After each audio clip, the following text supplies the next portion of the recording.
নিরামিষ দিনে এইরকম একটা নিরামিষ রেসিপি রাখতেই পারেন, খেতে কিন্তু দুর্দান্ত হয় বন্ধুরা। হয়তো আপনারা ভাববেন আমি সবসময় বলি যে খেতে দুর্দান্ত হয়, অসাধারণ হয়, কিন্তু একবার এইভাবে করে খেয়ে দেখবেন, আমার কথা কিন্তু একটুও মিথ্যে হবে না।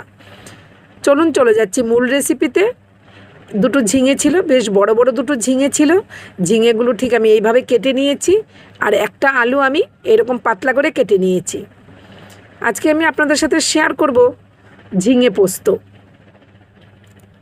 কড়াইতে তেল দিয়ে দিলাম, পরিমাণ করে তেলটা দিয়ে দিয়েছি, তেলটা গরম হয়ে গেছে।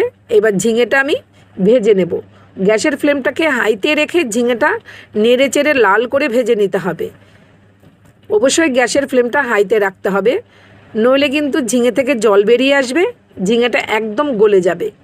এবার আমি শিলনোড়ার মধ্যে নিয়ে নিচ্ছি 2 চামচ পোস্ত, কয়েক টুকরো কাজু বাদাম, পরিমাণ করে কাঁচা লঙ্কা আর সামান্য একটু আদা ভালো করে বেটে নেব। এইদিকে দেখুন ঝিঙেটা খুব সুন্দর করে ভাজা হয়ে গেছে, নামিয়ে নিয়েছি। এইবার বাকি যে তেলটা আছে তার মধ্যে সামান্য একটু কালো জিরে আর একটা লঙ্কা মাঝখান দিয়ে ফাটিয়ে দিয়ে দিলাম। দিয়ে তার মধ্যে কেটে রাখা আলুটাও দিয়ে দিয়েছি। আলুটা খুব সুন্দর করে লাল করে ভাজা হতে হতে এবার মশলাটা আমি একটা বাটিতে নামিয়ে নিচ্ছি। মশলাটা নামিয়ে নিয়েছি, তারপরে দিয়ে দেখুন আলুটা খুব সুন্দর করে ভাজা হয়ে গেছে। এবার এর মধ্যে ভেজে রাখা ঝিঙেটা দিয়ে দেব। এইবার আমি স্বাদ মতো লবণ দিয়ে দিলাম। এইভাবে যদি ঝিঙেটা ভেজে রান্না করা যায়, ঝিঙেটা কিন্তু একদমই গলে যাবে না, খেতে কিন্তু দারুণ লাগে। আর ঝিঙেটা বেশ যেরকম কেটেছি সেরকমই গোটা গোটা থাকবে। সামান্য একটু ঢেকে দিয়েছিলাম, তারপরে ঢাকনাটা তুলে চলে আসলাম। এইদিকে দেখুন আলু আর ঝিঙে খুব সুন্দরভাবে সেদ্ধ হয়ে গেছে। এখন কিন্তু আমি গ্যাসের ফ্লেমটাকে লো টু মিডিয়ামে রেখে এই ঝিঙে আর আলুটা একসাথে ভেজে নিয়েছি। খুব সুন্দর করে ভাজা হয়ে গেলে এবার কাজু বাদাম, পোস্ত, কাঁচা লঙ্কা একসাথে বেটেছিলাম সেটা দিয়ে দিলাম। দিয়ে খুব সুন্দর করে আবারও ভাজা ভাজা করে নেব। ভালোভাবে ভাজা ভাজা করে নিয়েছি।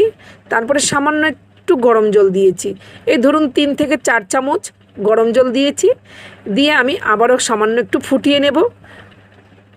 একটু হালকা গ্রেভি হবে, খেতে কিন্তু দারুণ লাগে।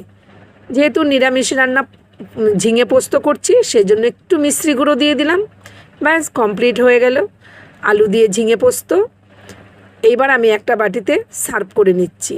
বন্ধুরা, যদি আমার এই ভিডিওটা আপনাদের ভালো লেগে থাকে সবার সাথে শেয়ার করে দেবেন, আর অবশ্যই যাওয়ার আগে একটু লাইক করে যাবেন আর কমেন্ট করে জানিয়ে যাবেন আমার ভিডিওগুলো আপনাদের কেমন লাগে। যদি কোনো নতুন বন্ধু দেখে থাকেন অবশ্যই কিন্তু কমেন্ট করবেন আর লাইক করে যাবেন।